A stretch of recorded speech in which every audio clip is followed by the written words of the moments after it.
Good morning, and welcome to another episode of A Conversation with Father Orsi. I'm BC Cloutier, Chairman of the Board of Action for Life, and this is Father Michael Orsi. Hey there. My man, what up today? Same setup, no let up. Well, you'll be surprised. Father, you talk about the gift of faith a lot, and I think that most people would agree that faith is indeed a gift. It is. Yeah, some got it and some ain't. I mean, that's the way it is, folks. It's a gift from God. But it can also be a test. Could be. Huh? And I think you, more than most, would agree that, when you are and I say this because you're at the hospital every day ministering to people, but when you are laying in bed under those fluorescent lights, that is a very different experience than being in the pews. Sure is. And I think, I suppose, and you would know better, some people, I think, would their faith would deepen, but others, I think, would question their faith. Why is God doing this to me? Right. I'll be very honest with you, folks. For many years, I've considered, the hospital a very, very important ministry, because we are priests and religious. We're in the business because we believe that saving a person's soul is important.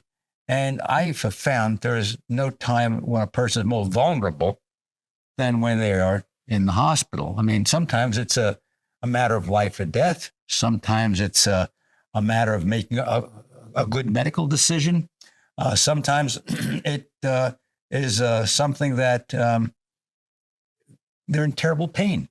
And it is a rather logical thing to say, hey, God, why me? What have I done wrong? Well, answer is, why you? Well, because God sees the situation as one in which you can grow in your faith. I'm very, very serious about this, that sometimes the thing that you think is bad, God is using for the good. But it requires you accepting what God has sent and then trying to find the grace in that. Mm-hmm. Right? The grace, for instance, the grace in knowing that life is fragile. The grace in knowing that this could be a life and death situation or a life and death decision that I have to make regarding whatever the medical professionals tell me I should do or should not do. So it's a difficult time. And certainly when someone is in pain, you can imagine the thoughts that go through somebody's head. Why is this happening to me? Now, thank God we have many ways today of controlling pain. It's a wonderful technology. We can control a lot of the pain that people are going through. However, some of the great saints talked about, and we certainly see this with the case of Jesus, the pain can bring us closer to God. How do I mean that? It means that I can identify more closely with the sufferings of Christ. And I could join myself with Christ to the sufferings that he experienced during his passion and death on the cross. Mother Teresa, we just celebrate her feast day in September. And she said, if you are suffering, God has kissed you. Well, God has kissed me. What does that mean? Because when he looks at you suffering, he sees his son on the cross all over. Wow. Yeah. And it was so, so powerful. Believe me, folks, I'm not big into suffering personally. I mean, give me the painkiller. But joining oneself to Christ on the cross is a redemptive action. God is reaching down, touching you and saying, do you see how much I loved you? My pain greater than the pain you're experiencing.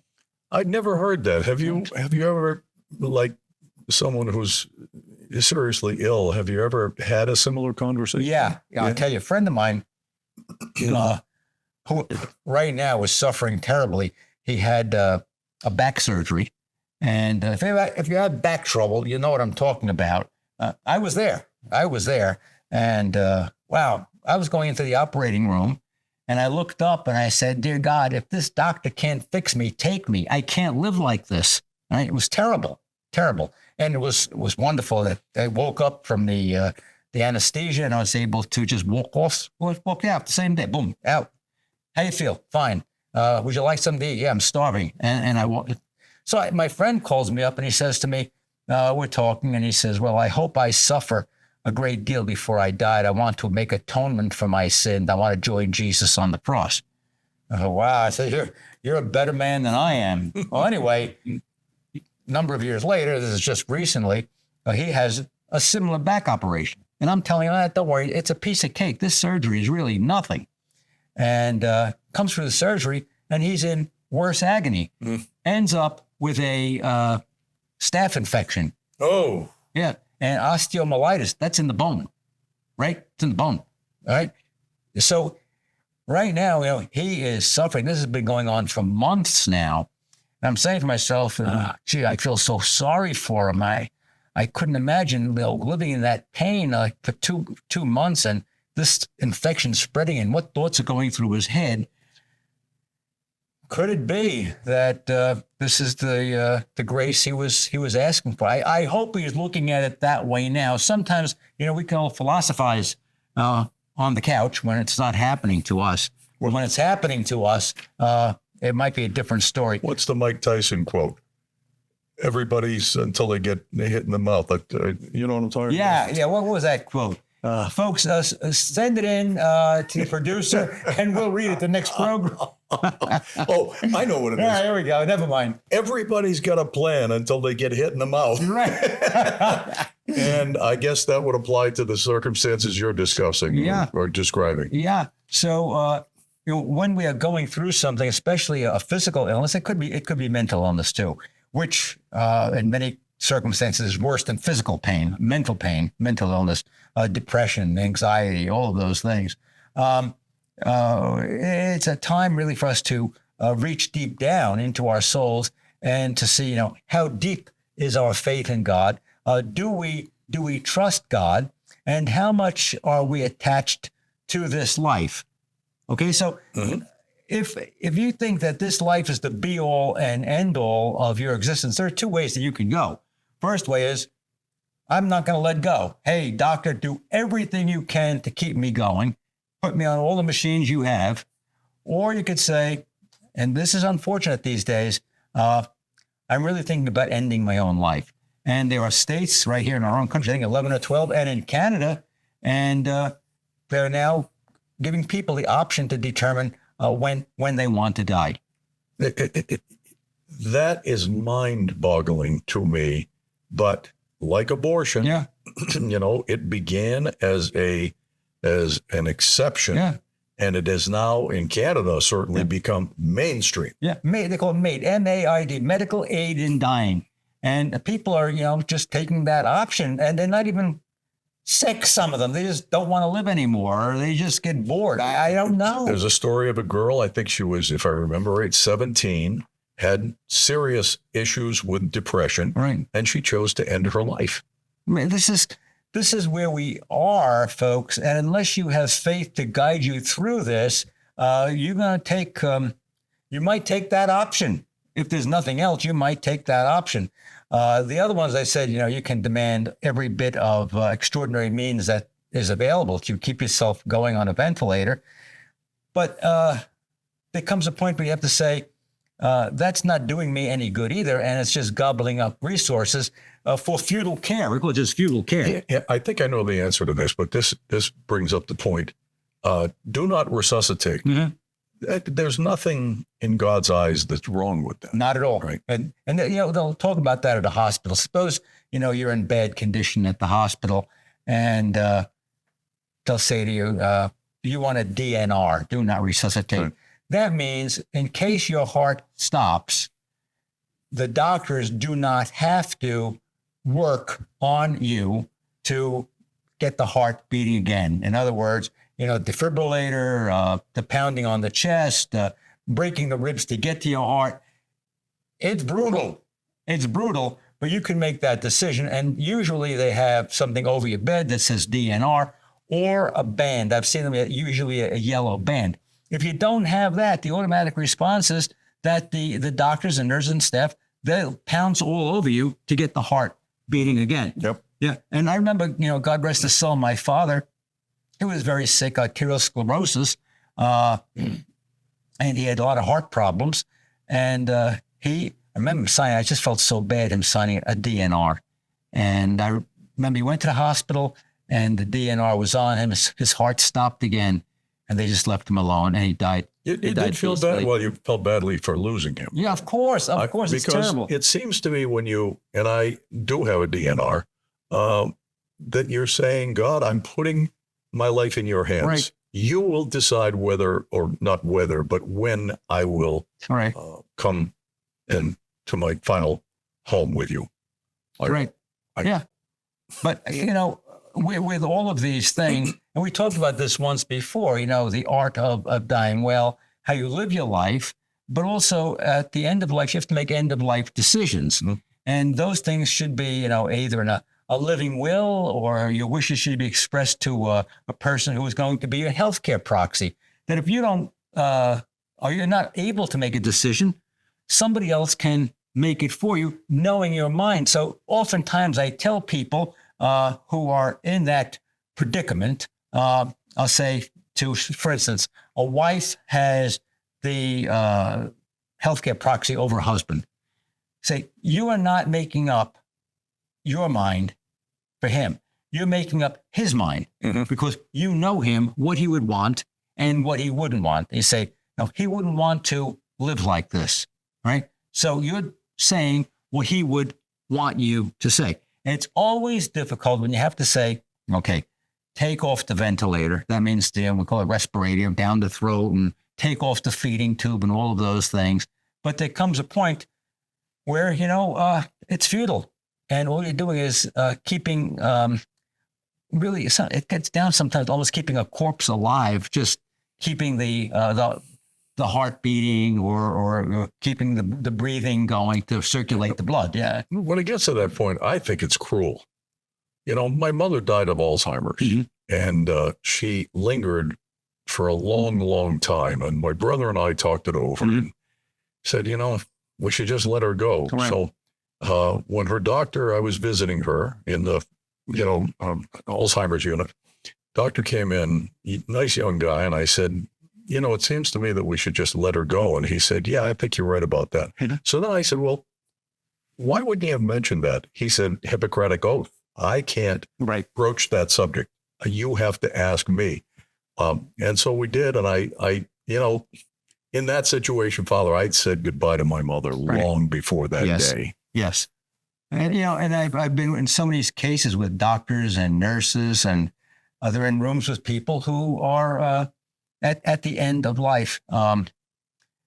Only the healthcare proxy, husband, wife, family member, whatever the case may be, only they can say, to end the treatment. If they don't get that, the doctors have to continue to supply whatever the person may need. They can suggest hospice without taking off all artificial means of life, but they can't force it on anybody.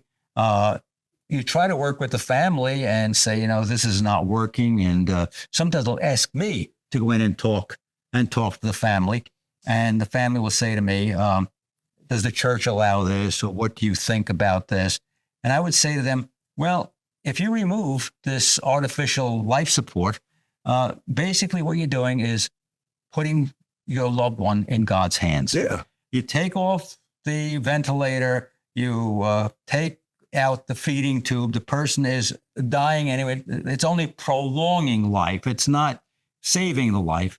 And you say, well, let's put him or her in God's hand. Case maybe the person may die, within a short period of time after that. Sometimes, maybe a day, but usually without that artificial help, the person is going to die, but only in a prolonged way. And also the fact is that sometimes, bed sores set in and the flesh begins to deteriorate. So you have to make these good decisions. What a nice thought for a Sunday morning, I know. Father. Well, I'm sorry. It's terrible.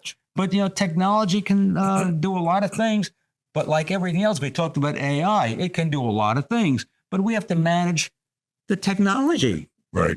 And it's not easy. But you talked about in the beginning, spirituality that is involved with this. Some people grow. Very honestly, folks, I've seen hundreds, maybe thousands of people who are sick in the hospital, serious conditions. Some survive, some don't. But what I have found is that for the most part, people are receptive to grace when it comes to them. So they'll see me coming, and this is for Catholics and non-Catholics. And I'll stick my head in the room. Hi, how are you? Would you like me to say a prayer? Yes, I would. Okay. Family, would you like me to pray? Yes, we'd love to have you pray. Non-Catholics, I'm dressed up like this. This is obviously, I'm a Catholic priest. Except in one case. I'll tell you a funny case, folks. Let's take a break. All right, we'll take a break. I'll tell you a funny case. Okay. We'll be back right after this.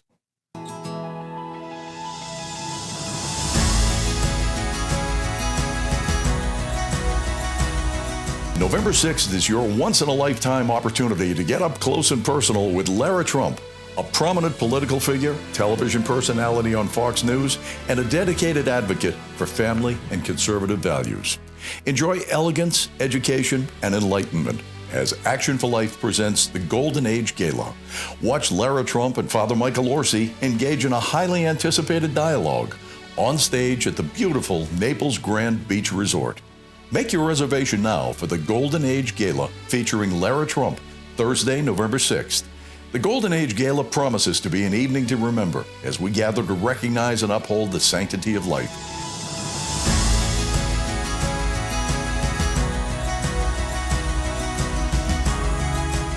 We'll get back to a conversation with Father Orsi in just a moment. But right now, I'd like to talk to you about the cost of producing and airing this television program, which amounts to about $3,000 per episode. Now that includes the production costs and the airtime, but $150,000 a year is a pretty big hill to climb. And I'm here to ask for your help.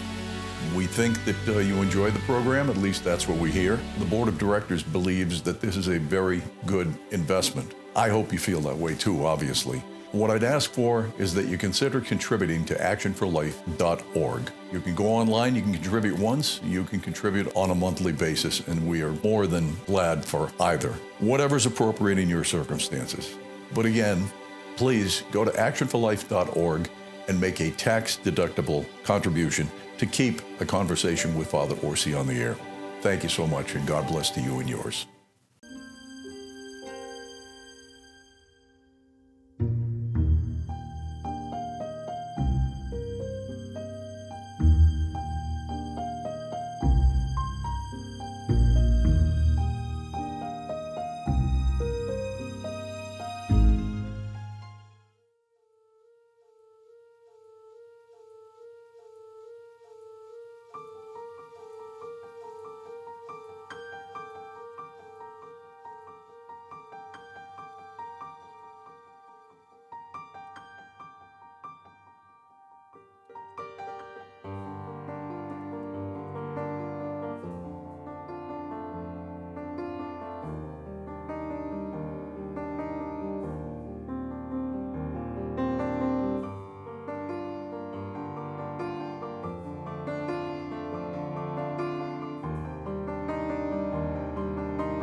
Welcome back to A Conversation with Father Orsi. I'm BC Cloutier.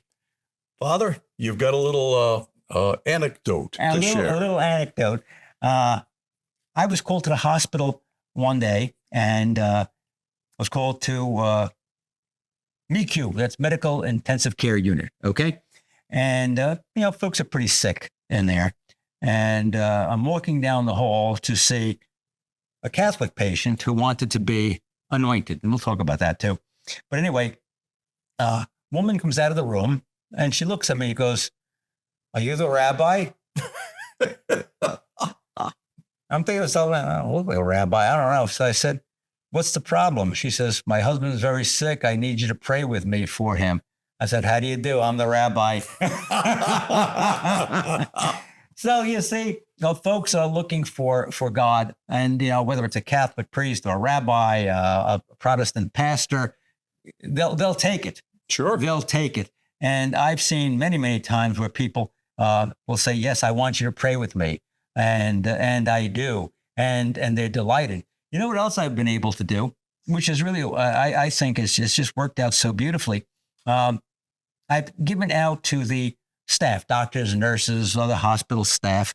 I say to them, "Would you like a little cross?" Little wooden cross. Yeah. Yeah. And oh, I'd love it. Sometimes you get people say, "No, I don't want it."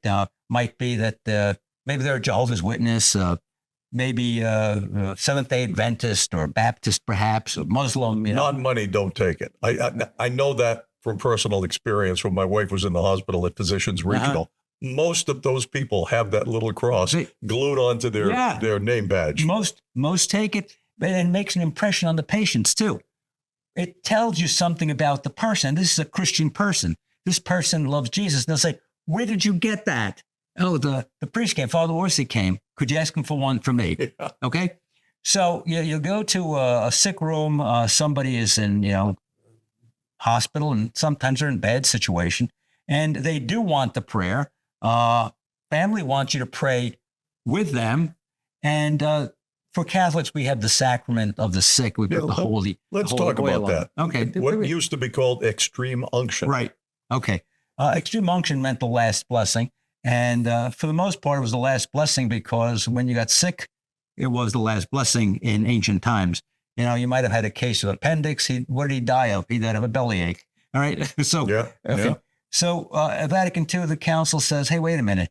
This is not sacrament for the dying. You might be dying, but it's for the sick, to help the sick person get better physically, mentally, and spiritually.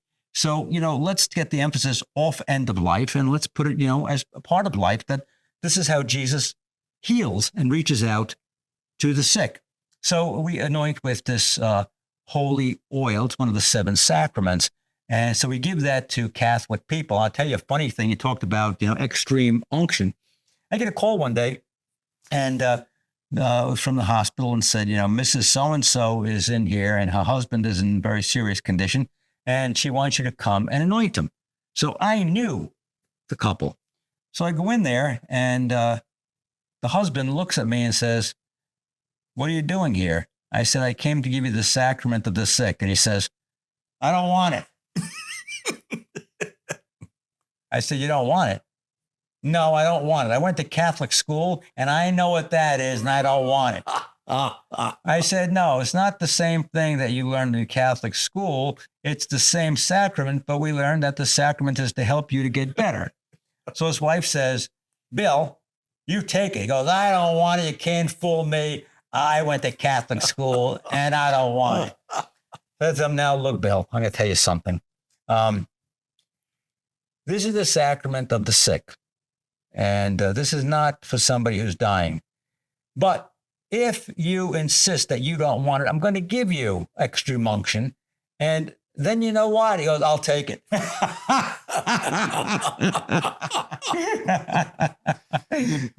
So you see, now God is in every situation. And even in a hospital situation, it's not just the priest or the rabbi or the pastor that can talk about faith. It's the nurses and doctors and staff. It's the way they conduct themselves. If possible, the little cross that they wear speaks volumes to people that they are ministering to. And if you get to know the hospital staff enough, you get to know them. And let me tell you something, folks. I know doctors and nurses, for many, many years working with them at the hospital. I go all the way back to the hurricanes, to COVID, and all of that stuff. I have never seen 99% of the time more dedicated, more loving people, doctors, nurses, staff, any religion, and even no religion, but they know when something is serious, they know who to call. They call. Well, you're famous at that hospital. I've been assisted in surgery from time to time. Neuro only. Yeah, it really is true. It's like Father Orsi. Oh yeah, Father Orsi. Right. He's up on 3. And I got in trouble once. I was assisting in a neurosurgeon. I got a kidney and put it in the brain. I was in trouble. But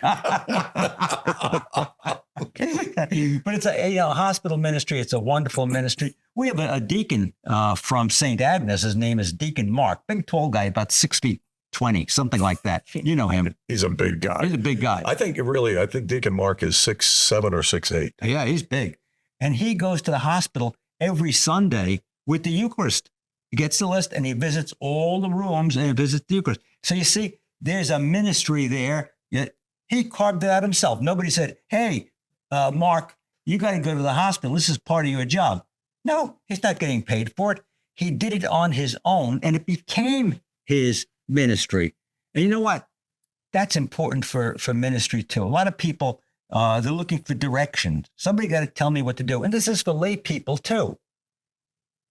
If you feel that God is calling you to do something, do it. Do it. And you know something, I'll tell you else, folks. Sometimes you do stuff or you say stuff and you get in trouble. Nobody said I've been there. Yeah, haven't we all? I've been there. Right? Somebody said to me, if you're not doing something, then you're doing nothing.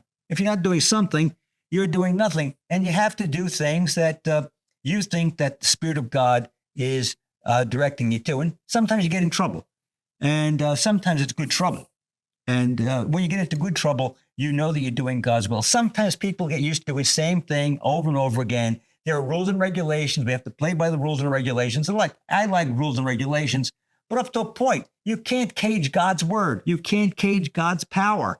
And so, sometimes if you are doing God's will, you're going to get in trouble, but God will show you the way. It's painful. Sometimes it really is very, very disconcerting. But in the end, if it's God's will, God will direct you where he wants you to be. Go to the hospital, visit the sick, and keep in mind, that this life does come to an end. Be ready for when the end comes. Amen. Thank you for joining us. We hope you'll be back here next week, same time, same place, for a conversation with Father Orsi. Until then, I'm BC Cloutier, wishing you a great week and God bless.